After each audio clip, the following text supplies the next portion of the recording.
From a public health point of view, the number of projected deaths because of these reopenings and the spike in the virus have increased dramatically. The projections by these scientific groups, they change the projections based on the spread of the virus.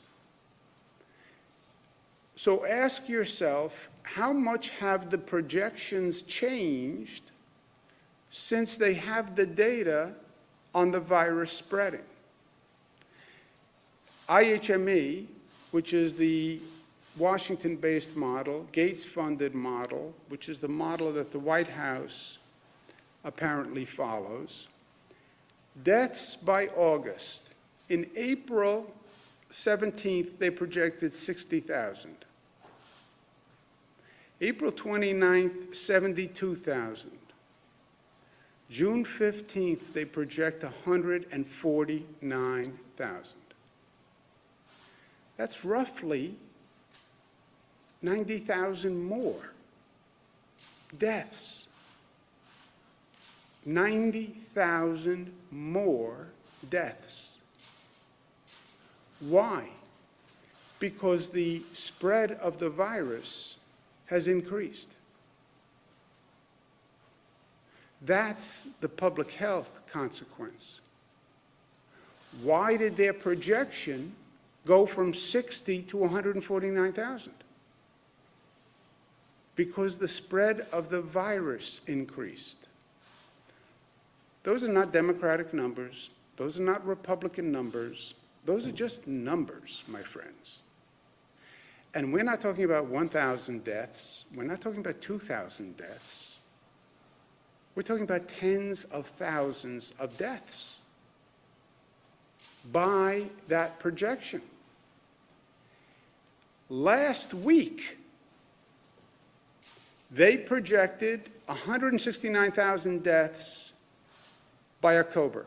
Last week. This week, 201,000 deaths. In 1 week, they went up 30,000 deaths. In 1 week. Based on what? Based on the increase in the virus's transmission. That's why the phased reopening was always smarter. And New York State, from a website that is run by the founders of Instagram, they study the rate of transmission of the virus. We had the highest rate of transmission. Today, New York State has the lowest rate of transmission of any state. These are not theories anymore. These are just undeniable facts. You tested the theory. You now have results. Anyone can say anything. I can sit here and say, I have blonde hair, blue eyes, and a tiny button nose. I can say that. But then I run into a problem, which are the obvious facts that defy what I'm saying. Well, he said he has blonde hair, blue eyes, and a tiny little button nose. Yes, except I'm looking at him and he doesn't. Well, I know, but the governor said he had blonde hair, blue eyes, and a tiny button nose. Now, you can say, governor says he has blonde hair, blue eyes, and tiny button nose. I would say you might want to add a line that says, however, he doesn't, right? So you can have a theory, but then you have facts, and these are facts. So what does it tell us in New York? Stay the course. We were right. We have the lowest rate of transmission. The phased reopening is working. Stay the course. Stay the course means you have to stay smart. and you have to stay responsible, and we all have to stay responsible. We're going to phase 3 in the capital region. Employers, be smart. Store owners, be smart. Employees, be smart. Individuals, be smart. Local governments, be smart and do your job. And to everyone, stay smart, because smart works. Smart normally works in life, by the way.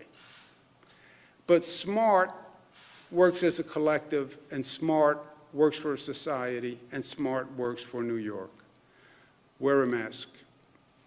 And be New York tough, smart, united, disciplined, and most of all, loving. Governor, how can people be sure that the information that they share with contact tracing is going to be protected? There's privacy concerns, as well as some people who are worried that their information is going to be shared with ICE or law enforcement. How can people know that it's going to be protected? There is certain information that is not protected, and they're told that when they fill it out. So basic demographic data is not protected, because we want to know the information I give you here is based on the tests. So that data, by definition, is not protected. You're a woman, your ethnicity, where you live, your zip code, that is not protected. But the other items that are under healthcare privacy are fully protected. There's no information being shared with any federal immigration agency or anything like that.